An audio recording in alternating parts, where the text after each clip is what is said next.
Le magasin dans tous ses états. Il se trouve qu'en effet, en préparant l'organisation de Faudali, avec les échanges qu'on a pu avoir avec les organisateurs, on s'est aperçu qu'on parle évidemment ici d'innovation alimentaire, notamment de commerce online, de digitalisation, etc., etc. Mais que malgré tout, il était normal que dans un colloque consacré à la distribution alimentaire, on s'intéresse quand même aux magasins physiques. On y reviendra aussi d'ailleurs durant la plénière de clôture qui aura lieu à 16 heures. Parce qu'évidemment, le magasin physique n'est pas mort, loin s'en faut. Mais en revanche, il évolue notamment sous l'influence des évolutions actuelles des technologies du commerce. Pour en parler avec moi, évidemment, on ne va pas faire le tour de la question qui est énorme. Hein. On va la prendre sous deux angles, deux approches bien particulières, mais très intéressantes. À ma droite, Pierre Vial, directeur commercial France de Mood Media. Et à ma gauche, Romain Alamand, qui est cofondateur de Biltoki, qui développe l'enseigne La Halle Gourmande. Et puis, je vous présente à nouveau, mais aussi pour les internautes qui nous rejoignent, Éloi Choplin de Triple C, qui est notre monsieur web, c'est-à-dire qu'il est porte-parole des remontées des internautes, soit sur le chat de Faudali.com, soit sur Twitter. Et donc, il est leur porte-parole pour intervenir avec eux durant nos échanges.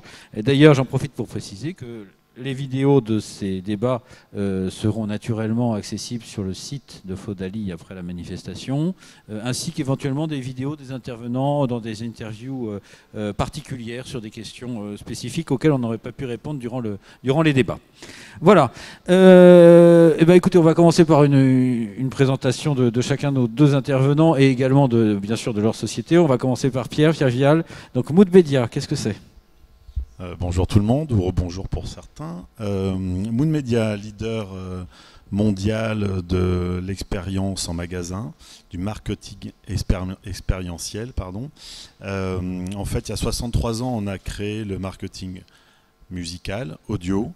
L'histoire est assez sympa, je la raconte en 2 secondes. Hein. C'est l'équivalent des coursiers de l'époque qui rentrent dans un Monoprix, qui voit qu'il y avait une personne dans un coin du magasin qui prenait des disques et qui les tournait. Des 45 tours. Il s'est dit, il y a quelque chose à faire. Cette personne-là était assez intelligente, prescriptrice. Il n'y avait pas Internet à l'époque. Il s'est dit, où est-ce que je vais trouver quelque chose qui peut être équivalent? Il est parti aux États-Unis. Il a fait un deal avec une société américaine qui faisait de la musique d'ascenseur. Et il a dit, je vais revenir avec la technologie de la musique d'ascenseur. Et la musique d'ascenseur, c'était une bande passante de 8 heures qui passait des morceaux pendant 8 heures et puis qui au bout de 8 heures revenait. Donc c'était plus intéressant que d'avoir quelqu'un qui toutes les 2 minutes 30 tourne son disque. Ça c'est la création de Mood. Le magasin c'était Monoprix, c'est toujours des clients, donc on a des clients assez fidèles. Une des particularités c'est qu'on est une société française à vocation internationale qui aujourd'hui est regroupée par un groupe international mais qui a à la fois qui vend des solutions audio, digital, olfactive, mobile, puisqu'on pousse des applications sur notre troisième main qui est le smartphone, pour des single sites, pour des grands HQ et boutiques emblématiques de marques, ou pour des réseaux complets, que ce soit des réseaux de 50, 100, 150, jusqu'à 4300 à travers le monde avec Renault et quelques 2500 avec Accor par exemple. Donc voilà, on a une solution à 360 parce qu'on touche pratiquement, enfin même tous les sens, parce que même aujourd'hui avec Siri, on en parlera tout à l'heure, on peut interpeller des solutions, et puis tous les jours de l'année, 365 jours sur 365. Voilà pour la présentation à peu près exhaustive, le plus rapide possible de Mood. Merci Romain Alamand. Alors Biltoki, les Halles Gourmandes, un peu d'historique en fait, parce qu'à l'origine vous êtes en fait avec je crois dans votre famille des promoteurs immobiliers, et qu'est-ce qui vous fait vous retrouver aujourd'hui dans un forum de distribution alimentaire? Oui, effectivement, donc bonjour à tous. On est promoteur immobilier d'origine au Pays Basque, chez nous, à l'origine à Cambo-les-Bains, puis à Anglet aujourd'hui. En fait, on est promoteur depuis 2009 avec, donc en association avec mes 2 frères et notre cousin, donc on est 4 associés. Aujourd'hui, on est 13. Sur un projet en 2013, à Anglet chez nous, on avait un pied d'immeuble qui étaient à vendre. Et on s'est dit, pour valoriser l'immeuble, il va falloir qu'on fasse quelque chose de plus que de vendre des boutiques, les premières arrivées, premiers servis. Du coup, on a décidé de créer une halle. On s'est dit, on va créer un marché. Il y a un marché à Bayonne, à Biarritz, à Saint-Jean-de-Luz, pour ceux qui connaissent, c'est les villes de la côte, et pas Anglet. Donc on a créé le marché. On s'est dit, on va aller chercher un gestionnaire de marché privé qui fait ça, qui sait faire et qui va louer l'ensemble. Et ça n'existait pas. Donc on a dit, on crée un gestionnaire de marché nous-mêmes. Donc on a créé cette société localement pour apporter la solution locale à faire un marché Anglet. On est allé chercher, selon nous, les meilleurs poissonniers, les meilleurs bouchers, les meilleurs charcutiers, les meilleurs primeurs, etc. On leur a dit, voilà ce qu'on veut faire, est-ce que vous venez? Ils nous ont dit oui. Donc on a créé notre premier marché à Anglet. Dès l'ouverture, dans les premières semaines, on a été sollicité par d'autres villes et on s'est rendu compte que le besoin, il n'était pas Anglet, mais il était généralisé. Et il y a plein de villes qui ont besoin de halles en centre-ville et qui n'en ont plus. Et du coup, on a fait un pivot. Aujourd'hui, on n'est plus promoteur immobilier, mais exploitant de halles alimentaires. Voilà, et donc ça nous donne, avec ces deux intervenants, deux visions tout à fait complémentaires. D'un côté, une forme de résurrection, en tout cas de revivification du marché traditionnel de centre-ville, et d'autre part, au contraire, des grands professionnels de la distribution moderne, mais dans ce cas-là, également de besoin à se renouveler face à l'essor des nouvelles technologies commerciales. Alors justement, Pierre Vial, vous évoquiez tout à l'heure votre intervention de ce matin. On ne va pas la refaire puisque donc vous pourrez par définition la voir sur Internet. Mais quand même, 2-3 mots sur son sujet qui était une étude que vous avez faite chez Mood Media sur 300 ans en fait de commerce. Oui, tout à fait, et oui. voilà les enseignements que vous pouvez en tirer par rapport au sujet d'aujourd'hui, qui est le magasin, comment réenchanter le magasin d'une certaine manière. Comment réenchanter le magasin? Tout à l'heure, en introduction, je parlais du début de l'étude qui était de 1800, on a tenté l'exercice jusqu'en 2050. Et on parlait de l'exemple du bon marché en 1870 qui avait tout inventé. En fait, il y a une brique qui est hyper importante, c'est il y a eu des précurseurs qui ont eu envie de présenter les produits d'une certaine façon, mais ils se sont appuyés sur une avancée technologique qui était l'électricité. On peut faire le parallèle aujourd'hui, c'est-à-dire qu'aujourd'hui, on a des clients qui sont hyper et ultra connectés, et on a des technologies qui sont en perpétuelle évolution évidemment, mais qui sont pour certaines à maturité. C'est-à-dire que certaines technologies, il y a 3 ans, 2 ans, parce que ça va tellement vite, même 1 an, personne n'était prêt à les accepter. Et aujourd'hui, la notion de gadget qui peut apparaître est moins vraie. Et il y a quelques exemples assez probants d'utilisation de robots, d'utilisation de différentes choses. On en parlera un peu plus tard, qui montrent que il y a 3 ans, on se disait c'est vraiment du gadget, et dans certains endroits, c'est plus du gadget. Donc en fait, je pense que la brique techno par rapport au consommateur, quand elle est en bonne corrélation, on peut vraiment faire vivre une expérience intéressante. L'expérience intéressante a pour but de pouvoir se dire, on peut tout figer sur son ordi, et ou donner envie d'aller dans le restaurant, dans l'hôtel, dans la galerie commerciale, dans les malls, dans le magasin d'à côté. Mais pour ça, il faut qu'il se passe une expérience. Et donc, il faut vraiment faire la jointure. Et après, l'important, c'est l'humain au cœur de tout ça. Alors, avant d'aborder justement les expériences qu'on peut susciter, aujourd'hui, vous qui êtes sans doute présent dans un nombre important de magasins, je ne sais pas si on peut quantifier la proportion du réseau en France que vous avez une présence. Oui, je vais dire dans 20 000 sites. 20 000 sites commerciaux en France, donc ça vous donne une bonne vision, j'imagine. Comment jugez-vous l'état du parc aujourd'hui? Parce que évidemment, on sort toujours le dernier né de chez Leclerc ou de chez Carrefour, qui peut avoir en effet une modernité incontestable. On tombe aussi parfois, alors je ne donnerai pas le nom d'enseigne là cette fois-ci, mais on peut tomber parfois sur des magasins qui fleurent les années 70. Ça a son charme, mais bon, c'est pas forcément très vendeur. Ah, c'est une tendance. Quoique ça peut être une tendance vintage. Oui, 70, c'était peut-être pas. Vintage, ça le fait fort. Alors mais justement, on en est où là? Non, en fait, je pense que vraiment, il y a beaucoup de marques qui commencent à peine à casser les silos. C'est-à-dire que moi, je suis arrivé chez Mood il y a 4 ans. Il y a 4 ans, le directeur commercial qui était avant moi rencontrait 80% de directeurs de travaux. Et en fait, cette ces personnes-là, très compétentes par ailleurs, disaient tu passes tout par moi et en fait j'ai la vision globale. Malheureusement, on se rend compte que de temps en temps, effectivement, sa préoccupation c'était que l'installation se passe bien, mais est-ce qu'il y avait une corrélation avec le marketing? Est-ce qu'il y avait une corrélation avec les campagnes de pub? Est-ce qu'il y avait une corrélation avec le nouvel ADN de marque? Et les fois où on parlait qu'avec les gens du market, en fait, ils ne savaient pas ce qui se passait dans les boutiques, où justement, on en parlait tout à l'heure aussi, le fait que les gens sur place avaient une autre vision du produit, de la marque, du discours, trouvaient qu'il n'y avait pas de corrélation évidente entre la géniale invention du marketing et leur activité tous les jours. Tiens, on nous met une tablette, d'accord. Tiens, il y a une borne de satisfaction, oui, non, non, oui, est-ce que vous aimez? Oui, mais il faut aller plus loin, les clients nous posent d'autres choses et tout ça. Donc, il y a ces CEO qui sont tombés, ça c'est plutôt prometteur, intéressant. Après, il y a encore des marques qui ne voient pas l'intérêt. Moi, je me bats avec des réseaux de franchisés, de leur dire, mettez dans vos contrats de franchisés le fait que l'identité sonore, l'identité visuelle est aussi importante que la marque, que le logo de la marque, et que ça fait partie du point marketing et ça doit être global. Ah bon, mais pourquoi? Parce que en fait, oui, les gens viennent chez toi parce qu'ils connaissent ton logo, ils s'attendent à avoir cette ambiance et il faut qu'il y ait une harmonisation globale au niveau national, au niveau international, au niveau régional. Il peut y avoir des stratégies de rupture, et ça c'est important, on parlera d'exemples tout à l'heure, avec des stratégies de rupture. Mais en même temps, voilà, s'il y a cet état d'esprit-là, c'est pas mal. Il y a aussi des gens qui suivent la mode. Et ça, quand on parle de nouvelles technologies, il y a beaucoup de choses vraiment très sympas qui peuvent se faire. Après, le pire, c'est de se dire, mon petit voisin fait ça, je vais faire ça en plus cheap, ou peut-être en moins cheap d'ailleurs, je vais mettre plus d'argent, mais est-ce qu'il y a une corrélation avec sa marque? Et de temps en temps, c'est pas pensé. C'est juste, comment ça, là, il y a telle équipe marketing, et puis ils ont reçu un prix. Moi, mon patron, qu'est-ce que je vais lui dire? Je suis passé à côté d'un truc.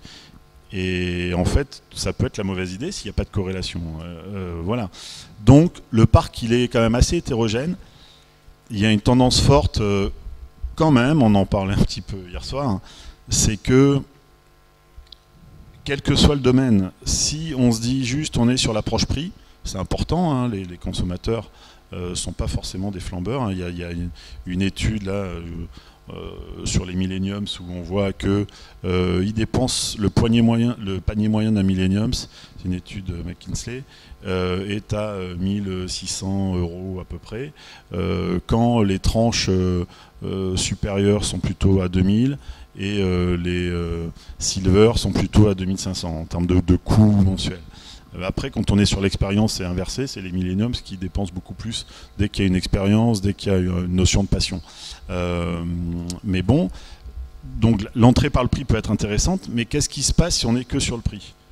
Et on le voit dans le domaine du retail, malheureusement, hein, on l'a vu, parce qu'on en a pas mal parlé pendant les présidentielles, il y a quelques marques qui sont en train de fermer, qui vont vraiment pas bien, hein, Mime, le groupe Tati, le groupe Vivarté et tout ça, qui, alors Vivarté c'est différent, ils ont plusieurs marques, mais quand même, qui à un moment se sont pas forcément positionnés et n'ont pas eu une cohérence globale, qui habille en phase 2 à plutôt renouveler l'expérience et à bouger les choses. Et puis il y a des marques, malheureusement pour nous anglo-saxonnes, même si elles arrivent en France, comme Primark, qui a un entrée de prix. Le produit moyen chez Primark, c'est 2,50 €. Hein. Si vous rentrez au Primark, au flagship de Londres, ou à celui de Madrid, il est encore plus impressionnant. La plus belle boutique Apple, elle fait cheap à côté. Hein. C'est-à-dire qu'ils ont mis X millions d'écrans et ils ont fait l'expérience client dans tous les sens. Peut-être trop loin, mais en attendant, les gens s'identifient à ça, ils vont. Alors que dans d'autres marques, il ne se passe rien. Et s'il ne se passe rien, on n'a pas envie d'y aller. Hein. Surtout si le produit, après, en fonction des valeurs du produit, on peut en discuter. Et sur l'alimentation, c'est pareil. Et dans la grande distribution, c'est pareil. C'est-à-dire c'est des tendances fortes. Il ne faut pas digitaliser, numériser pour digitaliser, numériser, mais pour le faire intelligemment. Et ça, on va voir avec les grandes tendances peut-être des consommateurs. Bien sûr, bien sûr. Romain, justement, même question, mais sur un parc totalement différent, hein, celui des marchés qu'on va appeler traditionnels.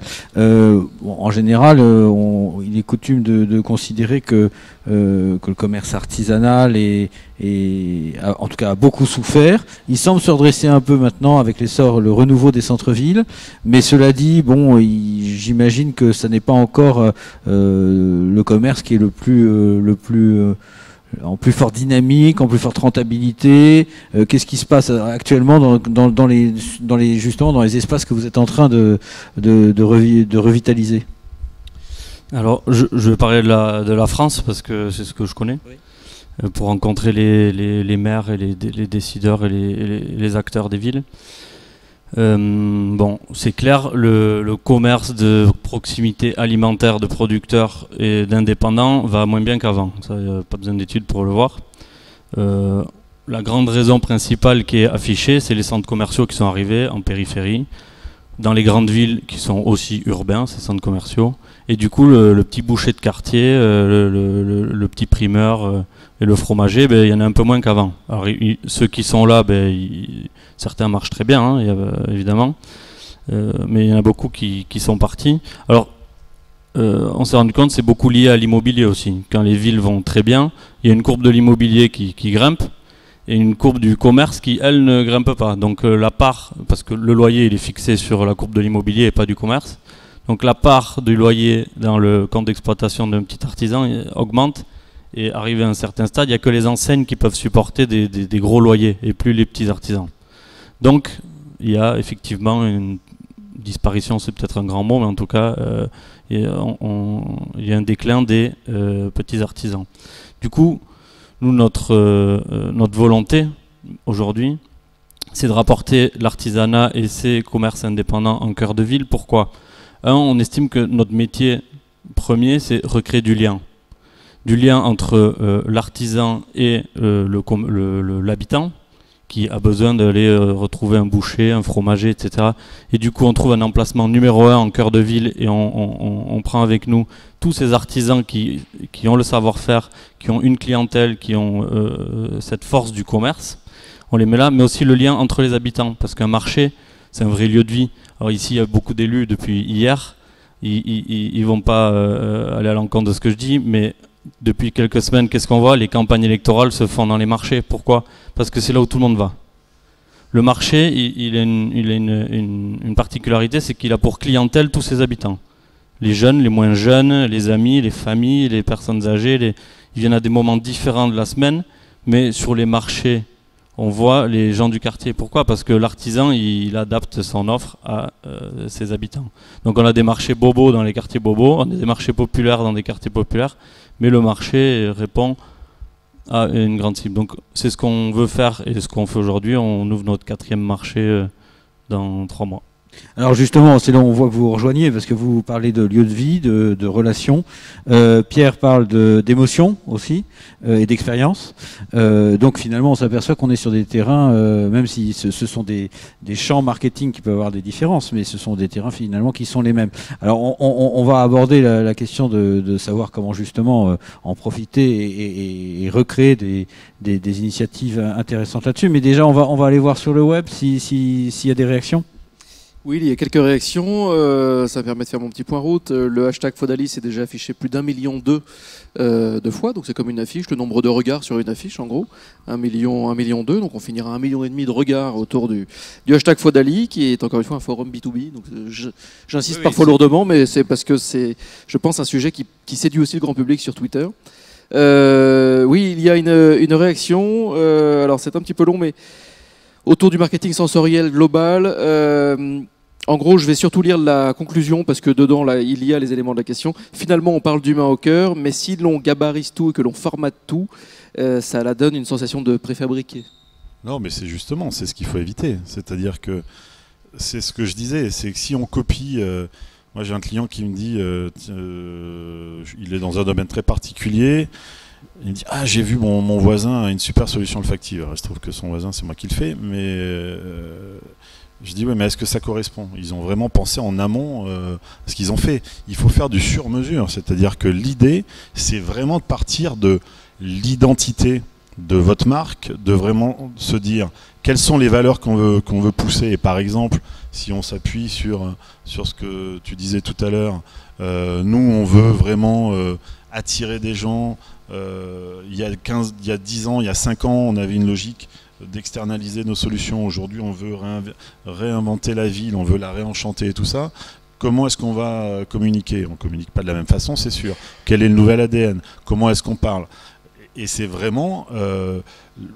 moi, j'ai un exemple, hein, on en parlait l'autre jour, sur Costa Café, qui est un autre client en Angleterre, malheureusement qui ne va pas bien en France, mais en Angleterre, sur lequel ils ont décidé, c'est du café. Ils ont tout un parcours autour de l'éthique de leur torréfaction, un cycle court et tout ça.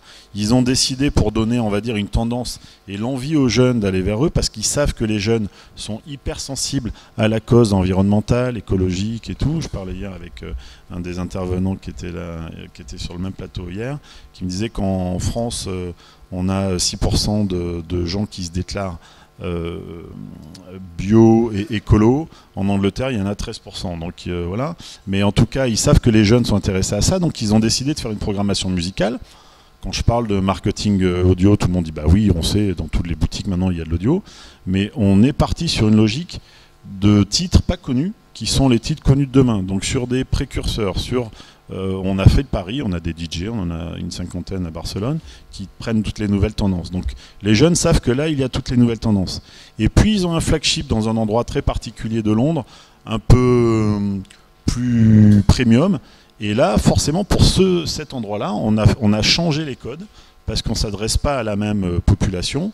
Et dans ce flagship-là, il y a toujours la tendance qui peut être trouvée, mais il y a aussi des standards qui ne vont pas heurter, qui vont dans la même tonalité, mais qui vont, on va dire, valoriser un côté plus VIP. Donc on est bien, il faut faire du sur-mesure. Après, le sur-mesure, ça ne s'invente pas, c'est du temps, et c'est là où connaître son client, celui que l'on vise, celui qu'on a et celui vers lequel on veut aller. La véritable identité de la marque, comment on veut la faire évoluer. Est-ce qu'on parle de la même façon quand on est une marque française, en logique française, en centre-ville, que dans les grandes villes, que quand on a aussi des sites plus dans les campagnes ou plus dans la périphérie des villes. On ne parle pas de la même façon, on ne s'adresse pas de la même façon si on est dans une boutique qui fait 70 mètres carrés ou dans un centre commercial qui en fait 2000 ou 3000. Quoi. Alors justement, pour prolonger votre propos, c'est le moment, Pierre, d'entrevoir justement quels sont les développements que vous pouvez imaginer pour favoriser dans le magasin alimentaire de distribution classique, pour favoriser justement ces expériences, ces émotions. Est-ce que ça passe par des choses basées sur la technologie? Est-ce que c'est... Par quoi ça passe? J'ai envie de dire c'est un mix de tout. C'est-à-dire que, évidemment, moi, si je peux vendre de plus de choses, ça m'arrange, mais c'est pas cette casquette-là que je prends. Parce que, en fait, encore une fois, la mauvaise techno au mauvais moment, ça sert à rien. Il y a une grande tendance aujourd'hui avec l'intelligence artificielle croisée avec la 3D. On peut faire vraiment des choses de dingue. On peut vraiment faire vivre des expériences où on va personnaliser absolument les produits. Aujourd'hui, le consommateur... je parle encore du millennium, moi j'en suis complètement en dehors de ça, mais c'est quand même les consommateurs de demain. Alors moi, après je vais faire un rapprochement très rapide avec la silver economy, mais les millennials par exemple, ils sont beaucoup moins attachés aux valeurs de la marque. Par contre, s'ils vivent une expérience forte, ils vont rester plus longtemps. C'est-à-dire qu'ils peuvent être pressés. Ils peuvent, au lieu d'avoir, moi j'ai cette marque qui me plaît, et je m'habille de la tête aux pieds chez eux, non, ils vont aller piocher, ils sont beaucoup plus curieux, ils ont une vision beaucoup plus large. Par contre, il y a une petite boutique, c'est une marque américaine qui s'appelle Tom's, qui fait des chaussures éco-responsables. Ils font travailler des peuples en Amérique du Sud avec des produits locaux, mais avec quand même une traçabilité carbone assez clean. Eux, c'est souvent des petites boutiques, hein, c'est 60 mètres carrés, 70 mètres carrés. Dans leur boutique, ils mettent de la réalité virtuelle. C'est-à-dire que on met les lunettes de réalité virtuelle et on va pouvoir voir justement le créateur de la marque et ses associés qui vont être au contact avec les populations locales, comment est-ce qu'ils prennent les produits, comment est-ce qu'ils les travaillent et tout ça. Après, ils vendent des chaussures, hein, donc basiques. Et en même temps, ils ont un petit corner café. Donc là, on n'est pas dans une révolution technologique de dingue. C'est juste un endroit où il y a des gens qui viennent parce que la boutique est sympa, la déco est sympa, l'architecte a fait un travail sympa autour de l'environnement, autour du bio, autour de d'un environnement green, et ben ils ont des cafés qui viennent de la même région, et voilà. Donc les gens restent là, il y en a qui achètent rien, ils viennent juste s'asseoir. En ça, on revient sur le fameux bon marché de 1870. C'était une expérience de vie à vivre, on va essayer toute la journée. D'accord, Pierre, mais je vais vous interrompre sur ce point. Pour en rapporter à la distribution alimentaire, on constate que le problème, c'est que beaucoup d'expériences de ce type qui sont tentées, parfois, fonctionnent mal. Alors ça ne les remet pas forcément en cause, mais on voit par exemple, il y a eu des tentatives de corner café qui ont été mis à l'intérieur des magasins. Bon, on ne peut pas dire qu'ils débordent de monde. Bah, c'est toujours pareil, c'est que si la tendance ça devient le corner café et que toutes les marques mettent un corner café, on rentre dans la question qui était posée par Éloi tout à l'heure. Pourquoi ? Eux, à la rigueur, ils ont une logique. Ils prennent leurs produits en Amérique du Sud, et donc ils montrent que les cafés qu'ils servent viennent avec des fèves d'Amérique du Sud. Voilà. Donc ils ont un parcours assez cohérent. Il faut qu'il y ait quand même une histoire à raconter, une histoire cohérente.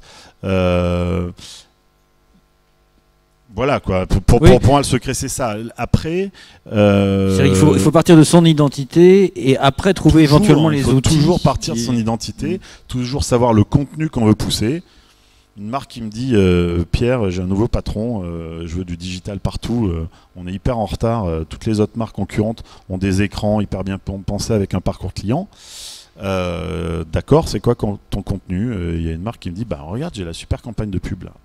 D'accord, mais tu vas mettre la même chose en vitrine, sur des bornes interactives, en arrière-caisse. Pourquoi? Et là, t'en veux une là parce que tu as un magasin sur 2 étages. Ah oui, c'est pour dire qu'il y a la collection enfant. Donc en fait, d'accord, tu vas comprendre que les 2 enfants qui courent dans un champ, ça indique qu'il faut monter à l'étage pour voir la collection enfant-homme, enfin petit garçon. Ah bah non, bah voilà, donc c'est quoi ton contenu? Et donc il n'y a aucune donc ils ont dû repenser avec l'agence. Alors là, c'était très bien. Nous, on adore si on est en amont sur le projet pour pouvoir travailler avec les agences de design, avec les agences de communication, pour aider à faire ce parcours client et tout ça. Donc là, il y a vraiment ça. Mais il y a un point qui est très important, c'est que j'ai pas mal parlé des millenniums,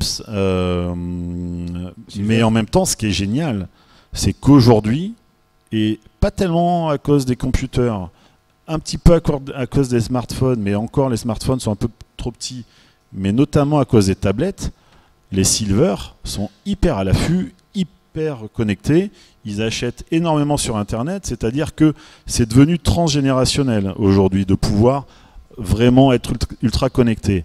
Mais moi, ce qui me paraît important, c'est de vraiment connaître son client, l'identité, le message qu'on veut lui parler.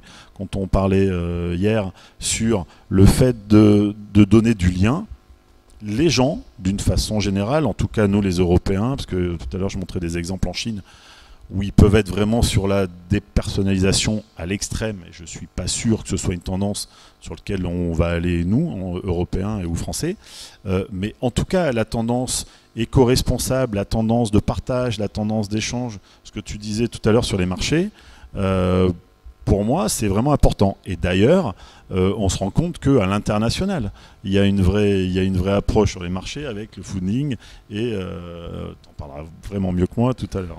Voilà. Alors justement, on va rebalancer du côté du marché traditionnel, mais avec la même question, hein, en fait. Quels sont les enjeux qui s'ouvrent dans les marchés que vous êtes en train de relancer? Est-ce qu'il suffit de recourir à la tradition, de façon certes actualisée mais guère plus, ou est-ce qu'il y a une capacité d'innovation, ou même voire un besoin d'innovation, dans le sens où, comme vous disiez, c'est quand même un commerce qui à la base n'est pas forcément aussi dynamique qu'il le pourrait. Donc voilà, quelle est sa capacité ou sa nécessité d'innovation? Alors aujourd'hui, ce qu'on a considéré d'hyper important, lié à notre parcours, les études qu'on a menées et l'observation sur tout ce qui se passe en Europe, un peu dans le monde, mais on va dire en Europe, c'est que en France, pour que ça fonctionne, il faut que ce soit un vrai lieu de vie. On entend beaucoup ce terme en ce moment dans les villes, dans les volontés des maîtres d'ouvrage. Un lieu de vie, c'est quoi pour nous? C'est un endroit convivial. Donc en fait, on veut mettre tous les moyens pour que l'endroit soit convivial. Ça veut dire quoi? Quand on ouvre un marché, on a une équipe en local qui vit au marché, qui est là pour animer le lieu et accompagner les commerçants dans cette animation. C'est un lieu, on va dire, événementiel permanent. et qui s'adapte au moment de la journée. Alors on parlait du fooding, mais le marché traditionnel, si on le regarde de loin aujourd'hui, pourquoi il fonctionnait moins bien, ou en tout cas comment il fonctionne dans la grande majorité des cas, il va très bien le week-end, mieux qu'avant d'ailleurs. Les gens vont plus au marché le samedi et le dimanche qu'avant, mais pas en semaine. Les marchés traditionnels dans les centres-villes vont moins bien du lundi au vendredi par rapport à avant.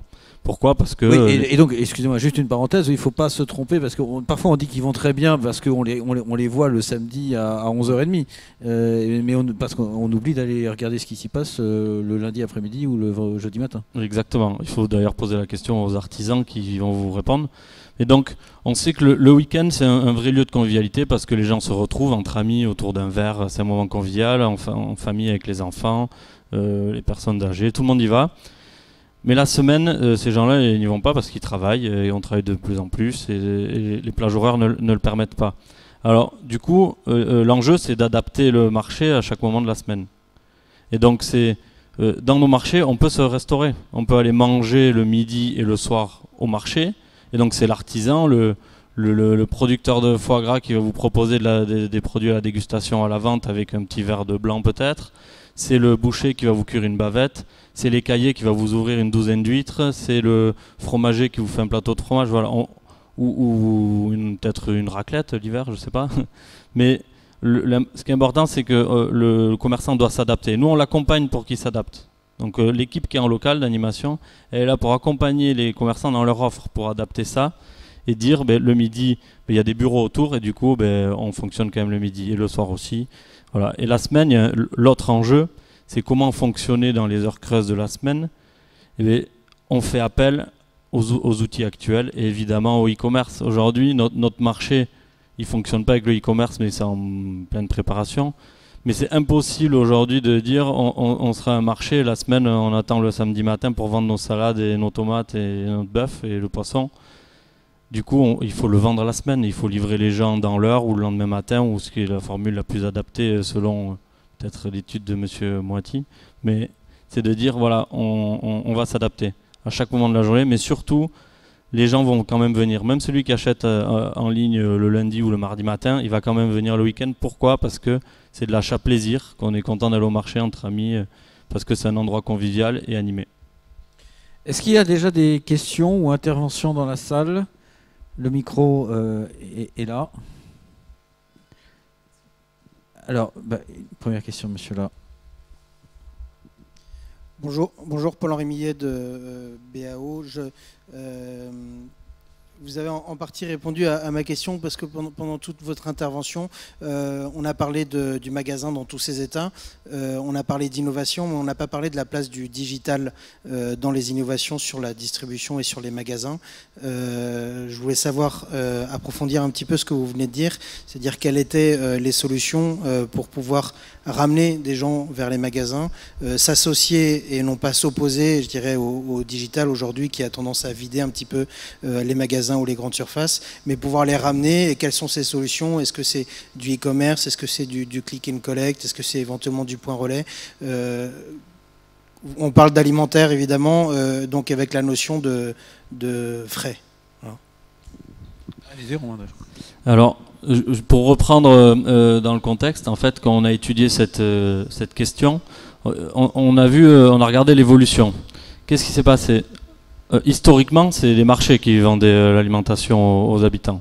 La grande distrie est arrivée, et c'est plus les marchés qui vendaient principalement l'alimentation, mais plutôt la grande distrie. Pourquoi?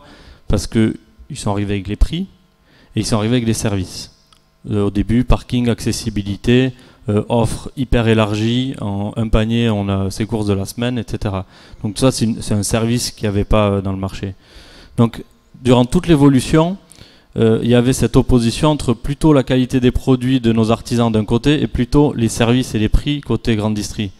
Ce qui se passe en France, en tout cas, depuis maintenant des décennies, c'est que la grande distrie est venue prendre la qualité des produits et elle vient en concurrence avec nos marchés, parce qu'il ne faut pas se leurrer.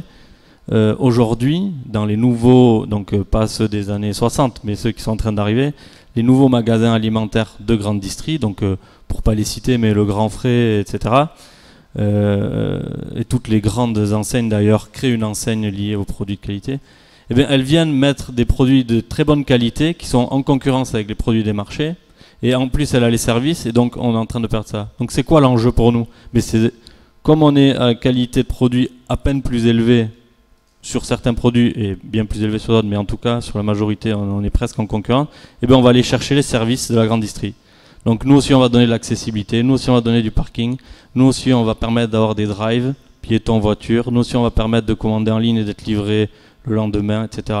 À nous d'aller chercher ce qu'ils ont de mieux que nous, ils sont venus chercher ce qu'on avait de mieux qu'eux. Donc ça c'est l'enjeu.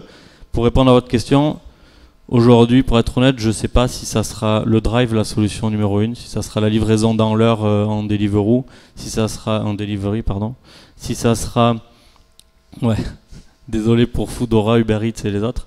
Je ne sais pas si ça sera livraison par chrono fraîche le lendemain matin, j'en sais rien. Et je pense pas que beaucoup soient au courant. Mais on va suivre la tendance et on va s'adapter pour aller chercher le meilleur service ou les meilleurs services. Pierre, oui. Oui, peut-être pour compléter, parce qu'en fait vous avez déjà donné la plupart des pistes, mais c'est vrai que au niveau du digital, il faut avoir l'approche évidemment Internet, les commandes qu'on peut passer par Internet et tout ça. Moi j'aurais tendance à dire que si on arrive à faire en sorte, avec plutôt les solutions Drive et ou moi je préfère les solutions Click and Collect, mais qui ramènent à l'intérieur du magasin, et à ce moment-là qu'on fait vivre une expérience, là c'est gagné. Ce qui est terrible, c'est quand des marques se disent, c'était les questions il y a 5 ans, hein, se dire on va créer nos sites, on va fermer nos boutiques et on va gagner en ROI purement financier là, les loyers et tout. Bah non, les clients, ils ont envie de toucher, ils ont envie d'essayer, ils ont envie de palper les fruits, ils ont envie de voir avec leur boucher la tête que peut avoir la viande, ils ont envie de ça. Alors, moi qui ai travaillé chez Vente Privée, où on faisait en sorte de voir exactement la qualité du produit et tout ça sur les sites, c'était mon métier, de faire en sorte qu'on voit exactement au grain près la texture. Je sais qu'on se posait la question. Après, il y a un exemple, hein, Amazon qui aujourd'hui crée aux États-Unis des vrais centres commerciaux, et en France ils sont encore sur le step d'avant, mais ça va se faire. C'est-à-dire que oui, tout ce qui est digital doit pouvoir amener en in-store. Si on arrive à faire ça, c'est bon. Et encore une fois, après l'écran, c'est pas la solution à tout. Mais il y a des exemples vertueux. J'en parlais ce matin d'un COP en Italie, alors qu'il est encore expérimental, hein, mais avec des écrans derrière tous les rayons. Et que ce soit pour, vous prenez une tomate, dès que vous prenez la tomate, ça envoie un message, et le message c'est la traçabilité, le rayon de la production, donc on voit que c'est le petit producteur d'à côté, c'est son rayon à lui, évidemment le prix, évidemment après si c'est des produits plus complexes, tous les éléments qui composent le produit pour voir s'il y a des allergies, pas d'allergies et tout ça. Et puis le rayon d'à côté, c'est la tomate qui vient de plus loin, avec un bilan carbone énorme, qui est peut-être moins rouge, qui est peut-être moins bonne et tout ça. Mais après, vous avez la possibilité d'acheter l'une ou l'autre en fonction de vos besoins, de vos impératifs, de votre budget moyen, tout ça. En ça, le digital est intéressant. Mais c'est vrai que le digital doit faire en sorte de retourner dans les boutiques. Et c'est vraiment ce qui se passe. Hein. C'est-à-dire qu'on n'a jamais eu autant, finalement, de trafic en global quand on met le digital plus les gens qui vont en boutique. Oui, pour compléter, c'est pour revenir sur le lien. Aujourd'hui, je vais compléter ce que tu dis, Pierre, mais alors on a des besoins différents par rapport à cette expérience en magasin. Il y a des personnes qui aujourd'hui vont tous les jours au marché et qui habitent seules. Il y a des personnes, pourquoi elles vont aller chaque jour chercher leur petite barquette de carottes râpées et le lendemain elles reviendront prendre leur petit filet de sol, etc. Pourquoi? Parce que c'est le lien. Elles viennent chercher un lien social, c'est un moment de la journée. Il y en a qui vont 2 fois par semaine, il y en a qui vont 1 fois par mois. On a un besoin différent. Ce qui est sûr, c'est que il y en a qui n'utiliseront pas du tout le digital parce qu'ils ont besoin d'y aller tous les jours. Mais il y en a qui ont envie d'aller au marché 1 fois par mois. Et si on met le digital, ils viendront quand même 1 fois par mois. Parce que c'est une conviction, mais si vous m'invitez dans 2 ans, je vous donnerai la réponse. Mais je suis sûr qu'aujourd'hui, on va chercher le lien avec son commerçant, ses petits conseils, passer un bon moment, l'achat plaisir, découvrir des nouveaux produits, etc. Et quand on peut pas, parce qu'on est pressé, parce qu'on travaille, etc., eh ben on fait appel au digital parce que c'est un service plus direct. Mais le magasin a besoin d'exister pour donner cette expérience, ce lien entre le commerçant et le lien entre le grand commerçant comme le petit. Hein. Enfin, les grandes enseignes vont avoir besoin de créer des vrais liens à l'intérieur. C'est évident. C'est-à-dire, moi, encore une fois, je travaille pas qu'avec des gros. Hein. J'ai des clients qui ont 2000 sites et j'en ai d'autres qui ont un site. Hein. Donc, je vois bien la problématique. Le lien, c'est hyper important. C'est-à-dire, pour moi, l'ultra-connectivité, l'ultra-technologie, ça peut apporter du lien. C'est-à-dire, il y a quelques exemples de... quelques marques, je ne vais pas les citer, parce que c'est plutôt des échecs, qui ont mis des tablettes à l'entrée de leur boutique en disant c'est bon, quoi, j'ai une tablette, on peut tout trouver, et puis c'est magique, j'ai plus besoin de vendeurs. Ça a été la catastrophe, mais la catastrophe. C'est-à-dire que ceux qui n'ont pas besoin de vendeurs et qui achètent sur leur tablette, mais ils ne vont pas dans la boutique, ils achètent sur leur ordinateur, ils sont livrés chez eux, ils ne vont pas aller dans la boutique. Les gens qui rentrent en boutique, c'est qu'ils veulent ce lien, c'est qu'ils veulent parler. Donc, ça, c'est un exemple qui a été extrême, mais il y a 2 ans de ça, 3 ans de ça, pour ceux qui aiment aller dans les fast-food de grandes marques, hein, enfin on va dire McDo, on s'en fiche, on a donné plein de marques, les premières bornes de commande, c'était bizarre comme expérience. C'était un truc où on se disait c'est bizarre.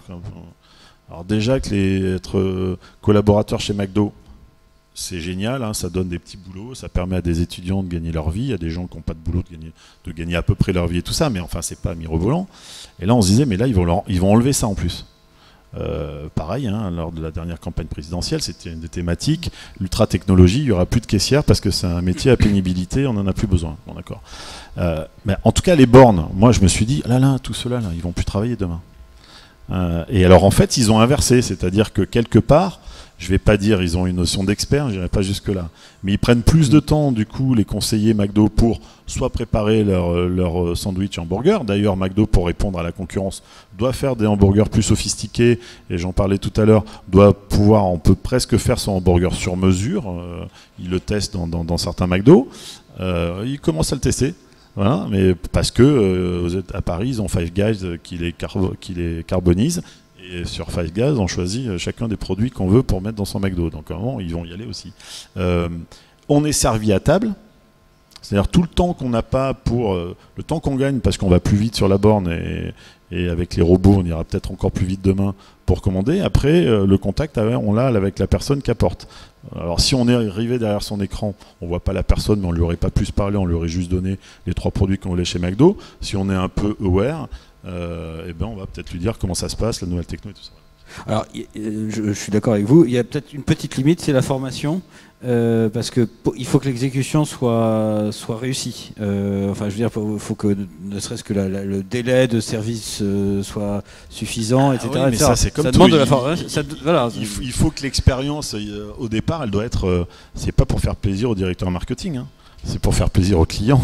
Voilà, l'expérience qui se passe. Donc, il faut effectivement que ça apporte, soit parce qu'on est dans une logique de gain de temps, soit parce qu'au contraire, on veut faire laisser les gens plus longtemps. Il y a Boulanger qui fait sur quelques centres très expérimentaux aujourd'hui, il y en a 3, vous pouvez tout tester. C'est-à-dire que moi je suis toujours sidéré, j'adore le son, forcément par mon métier, je suis toujours sidéré qu'on ne peut pas tester, en tout cas les petits écouteurs. Chez Boulanger, là, dans certains centres, vous pouvez tester les petits écouteurs. C'est quand même un achat entre 50 et 200 €, donc c'est bien de pouvoir le tester, mais vous pouvez tester une brosse à dents électrique. Donc voilà, donc je pense qu'en termes d'hygiène, je ne sais pas comment ils font pour renouveler, mais en tout cas vous pouvez la tester. Vous pouvez rester juste pour charger votre portable et puis tester les marques de réalité virtuelle. Donc ils ont fait des contenus qui permettent de voilà. Le précurseur, c'était la Fnac qui permettait de lire dans ses C'est vrai, la Fnac, en s'asseyant, on pouvait lire, on peut toujours d'ailleurs, mais enfin il faut pour ceux qui lisent encore quoi. Non, il paraît que chez les jeunes, il y a une recrudescence. Je sais. On va prendre des retours du web, attention. Oui, alors des questions très, très pratiques qui, a priori, demandent des réponses binaires. De votre part, Romain, le commerçant Soual est-il propriétaire de son fonds de commerce et est-il cessible? Donc là, c'est oui, non, parce que j'aurais une autre question derrière. Mais au micro quand même. La réponse est oui. Oui, propriétaire de son fonds de commerce et oui, cessible du coup. Oui, c'est hyper important. En fait, il arrive, il a une valeur d'entrée qui est entre 2 et 4 fois moins cher que le prix du marché pour ouvrir sa propre boutique et faire à peu près le même chiffre d'affaires. Mais après, une fois qu'il est propriétaire, il a un bail commercial, il est chez lui, c'est son commerce et c'est ses cibles. Et au passage, pardon, Éloi, mais C'est privé. il paye un loyer, et est-ce qu'il paye par ailleurs des services additionnels éventuellement du gestionnaire? En fait, il paie un loyer qui est en partie variable sur son chiffre d'affaires, ce qui fait qu'on est directement intégré à la réussite de son commerce. Et cette partie animation-service est comprise dans le loyer. Et c'est une info capitale que le fonds lui appartienne. Deuxième et dernière question, la VR, la réalité augmentée, peut-elle être la solution hybride entre le digital et le physique? Là, c'est peut-être plus pour vous, Pierre. Alors, oui, mais alors pour le coup, aujourd'hui, je trouve que c'est encore un des domaines technologiques sur lequel on doit aller un peu plus loin. C'est-à-dire que là, on travaille sur les sens purs pour le coup. Aujourd'hui, quand on est sur un masque de réalité augmentée, moi j'ai fait quelques expériences intéressantes.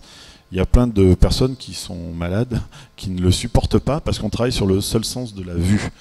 La réalité augmentée de demain, qui existe déjà, mais enfin qui est au stade expérimental, c'est celle qui a des pulsions qui vont vous envoyer des informations sur le corps. Donc en gros, si vous mettez un casque de réalité virtuelle et ou augmentée et que vous mettez une veste de réalité comme ça, là déjà vous êtes vraiment encore plus absorbé et encore plus englobé. Voilà, ça existe, c'est en test. Il ne faut pas tomber dans les exemples de gadgets non plus. Il y a des moments où on est peut-être encore un peu trop tôt. C'est-à-dire que, voilà, ce que je disais tout à l'heure, la bonne idée, c'est il ne faut pas être trop précurseur, pas trop le dernier à le faire, mais il faut que ça colle à son produit, à son identité. Mais il y a ça va être évidemment une des pistes très intéressantes, quoi. Croisée avec la 3D. Merci. Est-ce qu'il y a une question au premier rang, s'il vous plaît? Bonjour, Patient Savon à Bourgnac. Alors j'ai une question pour chacun d'entre vous. Vous dites c'est cible, oui, mais il faut quand même avoir un repreneur. Et qu'est-ce qui se passe quand il n'y a pas de repreneur? C'est vous qui redevenez propriétaire et qui en trouvez un par la suite? Comment ça se passe? Et une question pour vous, vous dites, vous avez une équipe de 50 DJ en Espagne, donc on échappe à la SACEM. Je commence à répondre. On n'échappe absolument pas à la SACEM, ça n'a rien à voir. Hein. Alors d'abord, j'ai un directeur de création et 2 directeurs artistiques en France. C'est-à-dire que dans chaque pays, on a quand même une team qui prennent les briefs, qui travaillent avec les directeurs de création, soit des agences, soit des équipes internes. Après, ah non, on fait vraiment du sur-mesure. C'est-à-dire que quand je disais qu'on avait racheté les droits il y a 63 ans de la musique d'ascenseur, pour le coup ça s'appelait Musac. Mood après a racheté Musac. Et aux États-Unis, si on vous dit dans votre voiture vous écoutez de la musique Musac, c'est pas bon signe. C'est que c'est vraiment de la musique d'ascenseur et c'est de la musique au kilomètre, elle est pas terrible. Nous, en comprenant l'intérêt de suivre sur de l'ADN et de faire du vrai marketing, on est parti plus loin et on fait vraiment. Moi, j'ai des DJ qui tournent pour trouver vraiment le son de demain. C'est ce que je disais chez Costa Coffee. Donc, il y a des droits SACEM, il y a les droits Spray. Voilà. Alors, à partir du moment où nous, on compose et on propose une programmation, c'est 800 titres splittés. Tous les 2 mois, on enlève à peu près 20% pour renouveler, pour pas que ce soit toujours la même chose. Ah, on peut pas, le droit de SACEM, on peut pas nous les prendre. Nous, on en paye, les droits SACEM. Mais c'est le magasin qui paye le... Et les magasins payent les droits SACEM. Aujourd'hui, il y a la possibilité d'avoir... Non, les droits SACEM montent pas. Les droits SACEM n'ont pas bougé depuis 20 ans. Ce qui a bougé depuis 20 ans, c'est les droits Spray, qui n'étaient vraiment pas très importants, et qui aujourd'hui... Alors, c'est la SACEM qui les collecte, et aujourd'hui, ils ont pris 60% les droits de Spray. Donc, effectivement, ça a augmenté. Après, c'est un vrai problème, justement pour les marques qui vont mal, j'en ai cité quelques-unes, où ils veulent garder une identité, mais on peut parler de centaines de milliers d'euros d'économie, hein, quand on parle ou plus, hein, en fonction de la taille du magasin. Donc, eh ben, il y a des solutions de musique à droit réduit, ce qui veut dire, quand même, on peut trouver et faire des programmations de qualité, mais il n'y a pas de hit. Il n'y a pas de stars qui rentrent là-dedans. Aux États-Unis, ils font ça, ils ont une législation particulière, mais ils peuvent le faire aux États-Unis. Si vous faites faire la bande son aux États-Unis et que vous l'importez en France, ça ne marche pas. Après, il y a le droit SACEM qui s'applique si c'est une star. Hein. Et donc, cession du fonds de commerce? Alors, c'est dans le droit du commerce, c'est quand même libre. On a une contrainte, c'est vous, par exemple, vous êtes primeur, vous vendez votre fonds de commerce à un nouveau primeur, on a un droit de préemption. C'est-à-dire que si on estime qu'il ne fait pas des bons produits ou qu'il ne rendra pas service au marché et à l'ensemble, eh ben, on vous le rachètera au même prix. Donc votre sortie, elle est garantie. Maintenant, si vous voulez absolument que ce soit un pote qui le récupère, le risque, c'est qu'on le prenne à sa place. Mais nous, on n'a pas vocation à être primeur, donc on trouvera un primeur derrière. Ça, c'est le seul lien. Et si vous trouvez aucun preneur, on ne va pas vous l'acheter si on n'a pas envie de l'acheter. Mais si vous le vendez le jour où il y a une valeur, oui, quand vous arrivez, comme quand vous ouvrez une boutique, vous prenez le risque de votre fonds. Il coûte moins cher à l'entrée déjà. Et si au bout de 3 ans ça marche pas, ben, vous le vendrez au prix que ça vaut, lié au chiffre d'affaires, j'imagine, comme font beaucoup.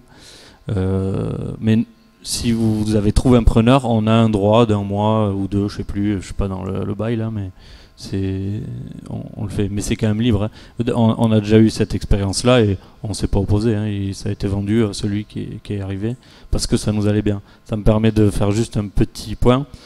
Quand on a étudié les marchés qui se sont écroulés en France, parce qu'il y a plein de halles dans les villes intermédiaires qui ont disparu.